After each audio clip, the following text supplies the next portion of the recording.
Have you ever wondered if you could learn a new language without any effort or study, just like a child? Maybe you've seen advertisements or social media posts promising you fluency in the language of your choice in no time. Perhaps you've even tried one of these fast-track programs or immersion courses, hoping to achieve quick results. As this idea spreads through advertisements and social media, it's becoming more tempting to believe. But can you really achieve fluency without study or hard work? In this video, we'll uncover the truth behind these claims and see what it really takes to become fluent in another language. The debate between two methods of learning has divided educators and language enthusiasts. One method is the traditional approach of learning through grammar, rules, and textbooks. The other method is absorption or immersion, often called the acquisition method,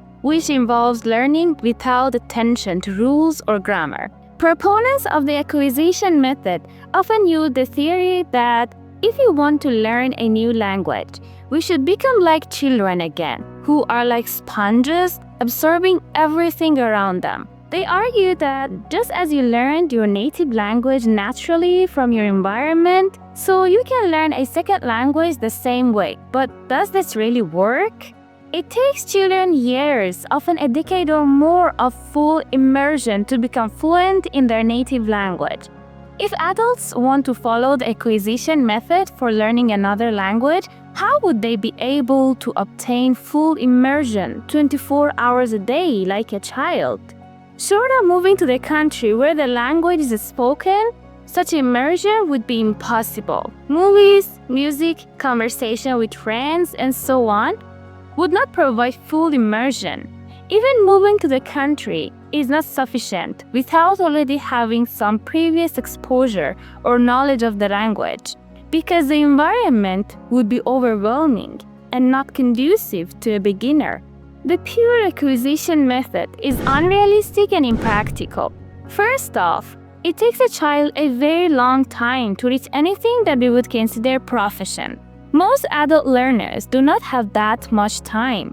Second, the immersion that a child gets is literally full immersion, a state that no adult can replicate, even by moving to an environment where the language is spoken. So why has the traditional method of grammar and books gotten such a bad reputation? One of the reasons for this bad reputation is probably due to many people's negative experiences in school, which has left them with bad memories.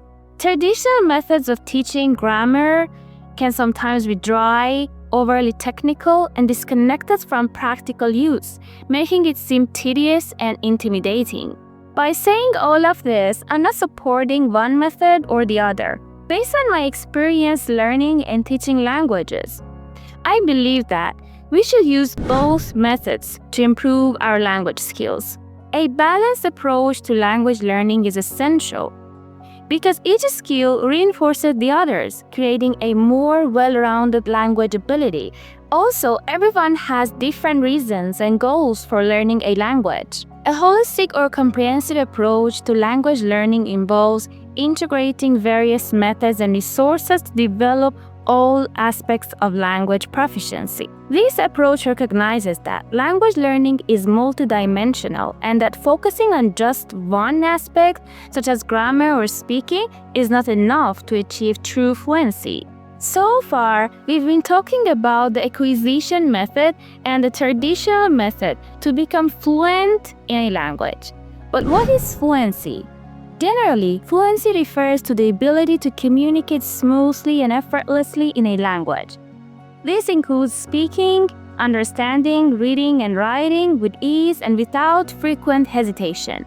However, the concept of fluency is not absolute. It exists on a spectrum and can vary depending on the context and the individual's goals. For some people, fluency might mean being able to hold a casual conversation with native speakers. For others, it might involve understanding and discussing complex topics or reading and writing at an advanced level.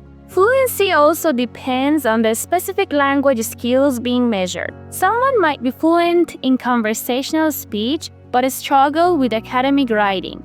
or they might read fluently but find speaking more challenging. In essence, fluency is a flexible and subjective concept.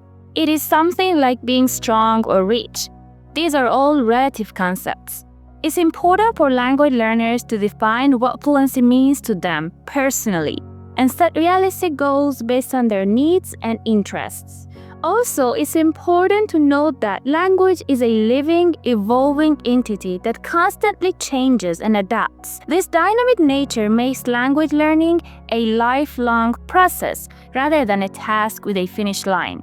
As culture evolves, so does language. New words, phrases, and expressions emerge, reflecting changes in society, technology, and trends. Language also varies depending on the context in which it is used. Formal and informal settings, professional and casual conversations, and written and spoken language all have different nuances.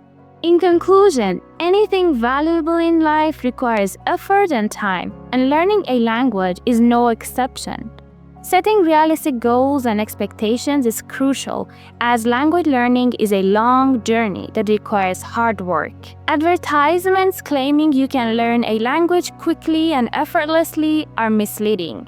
While there are methods to make the process more enjoyable and efficient, such as language apps, immersive experiences, and conversational practices, achieving fluency without effort is unrealistic.